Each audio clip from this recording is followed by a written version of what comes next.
شیر اور خرگوش۔ ایک گھنے جنگل میں ایک شیر رہا کرتا تھا۔ وہ تمام جنگل کا بادشاہ تھا، لیکن وہ بادشاہ جیسے پیش نہیں آتا تھا۔ ہر دن بے رحمی سے جنگل کے جانوروں کو کھا جایا کرتا تھا۔ شیر کے خوف سے جنگل کے جانور چھپ جایا کرتے تھے اور خود اپنی بھوک و پیاس کو مار کر سخت مشکلات سے دوچار ہونے لگے تھے۔ اس طرح کچھ دن بعد جنگل کے تمام جانور ایک مقام پر جمع ہوئے اور شیر کے شر سے محفوظ رہنے کے لیے سب مل کر رائے مشورہ کرنے لگے۔ سب نے اپنی اپنی بات رکھی اور آخر میں ایک گیدڑ نے کہا، میرا خیال ہے کہ ہم روز شیر کے ہاتھوں مرنے کے بجائے ہم خود ایک بار شیر کے پاس چلے جائیں۔ اس طرح روزانہ شیر کسی ایک کو کھا لے گا اور ہم سب اپنی اپنی باری سے چلے جائیں گے اور بلا خوف و ڈر سکون سے زندگی گزاریں گے۔ گیدڑ کے مشورے پہ تمام جانور رضامند ہو گئے۔ ایک بندر نے کہا، ٹھیک ہے، تمہاری بات بالکل درست ہے۔ موت کا خوف کرنے کے بجائے اپنی باری آنے تک ہم اطمینان و سکون کی زندگی گزار سکیں گے۔ جانوروں کی بات چیت مکمل ہونے کے بعد خود گیدڑ نے شیر کے پاس جا کر یہ ساری بات بتائی۔ گیدڑ کی باتیں سننے کے بعد شیر نے کہا، میں بادشاہ ہوں، اس لیے تم سب کی بات مان رہا ہوں، لیکن ایک بات غور سے سن لو۔ اگر کسی دن مجھے جانور ملنے میں تاخیر ہو جائے تو میں خاموش نہیں بیٹھوں گا اور دوبارہ تم سب پر حملہ کرنا شروع کروں گا۔ شیر نے بڑے غصے سے یہ سب کہا۔ شیر کی باتیں سن کر گیدڑ نے سر ہلاتے ہوئے حامی بھر دی اور وہاں سے چلا گیا۔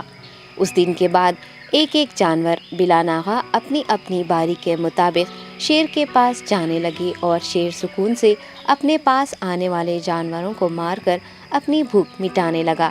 یہ معاملہ ایسے ہی چل رہا تھا اور ایک دن شیر کے پاس جانے کی باری ایک خرگوش کی آئی۔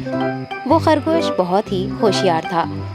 اسے شیر کے پاس جانا منظور نہیں تھا اور اس نے اپنے ساتھی جانوروں کو بے رحمی سے مارنے والے شیر کو سبق سکھانے کی ٹھان لی اور ایک اچھی تدبیر نکال کر آہستہ آہستہ شیر کی گفا کے پاس پہنچ گیا۔ تاخیر ہو جانے سے شیر کافی غصے میں تھا اور خرگوش کو دیکھ کر غصے سے کہنے لگا، میں نے تم سب کو پہلے ہی کہہ دیا تھا، دیر ہو جائے تو میں خاموش نہیں بیٹھوں گا۔ تم نے وعدہ خلافی کی ہے، اس لیے میں جنگل جا کر من چاہے جانور کا شکار کر کھا جاؤں گا۔ تب خرگوش نے شیر سے کہا، معاف کر دیجیے بادشاہ سلامت، غلطی ہو گئی اور اس کا ایک واجب سبب ہے۔ اطمینان رکھیے، میں بیان کرتا ہوں، آپ سنیے اور اس کے بعد آپ آرام سے مجھے مار کر کھا لیں۔ شیر نے پھر غصے سے کہا، وہ کیا بات ہے، جلدی بتاؤ۔ خرگوش نے کہا، بادشاہ سلامت، میں آپ کے پاس آ رہا تھا اور راستے میں مجھے ایک شیر مل گیا اور مجھے مارنے کے لیے آگے بڑھنے لگا۔ میں نے آپ کی بہادری کی بات اس شیر کے سامنے رکھی، لیکن وہ شیر آپ کے بارے میں بہت برا بھلا کہنے لگا۔ یہ سن کر میں نے غصے سے کہا، تم ہمارے جنگل کے نہیں ہو، ہمارے بادشاہ کے بارے میں ایسی باتیں مت کہو۔ یہ سن کر وہ شیر مجھ پر حملہ کرنے کے لیے تیار ہو گیا۔ یہ دیکھ کر میں نے کہا، تم مجھے مارو گے تو ہمارے بادشاہ تمہیں ہرگز نہیں بخشیں گے۔ تب اس شیر نے کہا، تمہارا بادشاہ میرا کیا کر لے گا؟ میں نے کئی ہاتھیوں کو اپنے پنجے سے مار گرایا ہے۔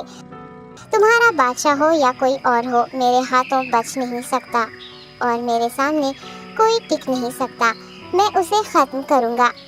یہ سب بدتمیزی کرنے لگا۔ میں نے اس شیر سے کہا، تم ہمارے بادشاہ سے آ کر بات کرو۔ تب اس نے فخر سے کہا، میں کیوں آؤں؟ تمہارے بادشاہ میں دم ہے تو اسے ہی یہاں لے کر آؤ۔ یہ کہہ کر مجھے دبانے لگا۔ بادشاہ سلامت، اسی لیے آنے میں تاخیر ہو گئی۔ یہ سنتے ہی شیر غصے سے کہنے لگا، چلو ابھی چلتے ہیں، اسے ختم کر دوں گا۔ یہ سننے کے بعد خرگوش نے شیر کو جنگل کے درمیان موجود ایک کنویں کے پاس لے گیا۔ خرگوش نے کہا، بادشاہ اس کے اندر دیکھیے، وہ وہاں آپ کا بے صبری سے انتظار کر رہا ہے، آپ اسے اچھا سبق سکھائیے۔ شیر غصے سے فوراً کنویں میں جھانکنے لگا اور زور سے دہاڑنے لگا۔ تب دوسری جانب سے بھی دوسرا شیر دہاڑتا ہوا محسوس ہونے لگا۔